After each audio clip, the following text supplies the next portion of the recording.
ప్రపంచ నేతగా ప్రధానమంత్రి నరేంద్ర మోదీ గుర్తింపు పొందారని బీజేపీ రాష్ట్ర అధ్యక్షుడు పీవీఎన్ మాధవ్ అన్నారు. కర్నూలులోని హోటల్ మౌర్య ఇన్లో బీజేపీ కార్యకర్తల సమావేశం నిర్వహించారు. ఈ కార్యక్రమంలో మాధవ్ పాల్గొని మాట్లాడుతూ ప్రధాని నరేంద్ర మోదీ ఆధ్వర్యంలో భారతదేశం ఎంతో అభివృద్ది చెందుతుందన్నారు. గత ప్రభుత్వం అరాచకంగా పాలన చేసినందుకు రాష్ట్రంలో 94% కూటమి అభ్యర్థులు గెలుపొందారన్నారు. ఎమ్మెల్యేలు, ఎంపీలతో పాటు స్థానిక పదవుల్లో సైతం ఎన్నడూ లేని విధంగా కూటమి ప్రభుత్వంలో తెలుగుదేశం, బీజేపీ, జనసేన పార్టీలు పదవులు పంచుకోవడం శుభపరిణామన్నారు. వచ్చే స్థానిక సంస్థల ఎన్నికల్లో కూటమి అభ్యర్థులు 100% గెలుపు ఖాయమన్నారు. మాజీ రాజ్యసభ సభ్యులు టీజీ వెంకటేష్ మాట్లాడుతూ రాయలసీమ ప్రాజెక్టుల విషయంలో కేంద్రంతో మాట్లాడి నిధులు తీసుకుని రావాలని కోరారు. వైసీపీ హయాంలో దేవాలయాల్లో దాడులు చేసిన వారిని కఠినంగా శిక్షించాలని కోరారు.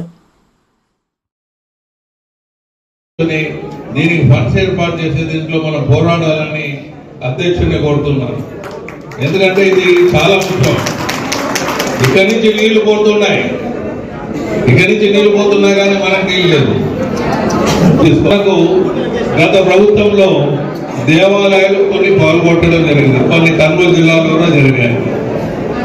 మరి దాని గురించి అప్పుడు మనం అజిటేషన్ చేసాం, ఒకరిని కూడా మొక్కలు వేయలేదు. మనకు ఆ దేవాలయాలు ఎవరు పాల్గొట్టారో వాళ్ళని తెచ్చి కటకటాలు పంపిస్తేనే మాకు ఆనందం, హ్యాపీ అవుతుంది. ఎన్డీఏ ప్రభుత్వానికి ఈ స్టేజ్ నుంచి మేము చెప్తున్నాము, మీరు మొదలు పెట్టాలి.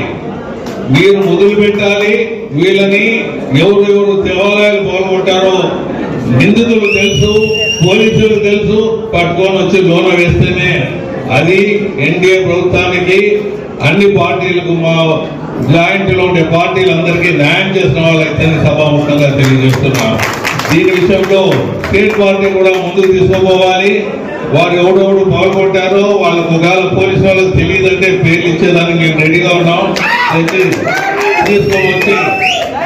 తీసుకొని వచ్చి వాళ్ళని కటకటాల పంపాలని తెలియజేస్తున్నారు. మరీ తెలియజేస్తున్నాను, ఇంకొక సంవత్సరం లోపల ఈ కార్యక్రమం పూర్తి చేయకపోతే మేమే రోడ్లలో పట్టుకొని వచ్చి రోడ్లలో వాళ్ళని బట్టలిప్పి హోటల్ చేస్తున్నాం.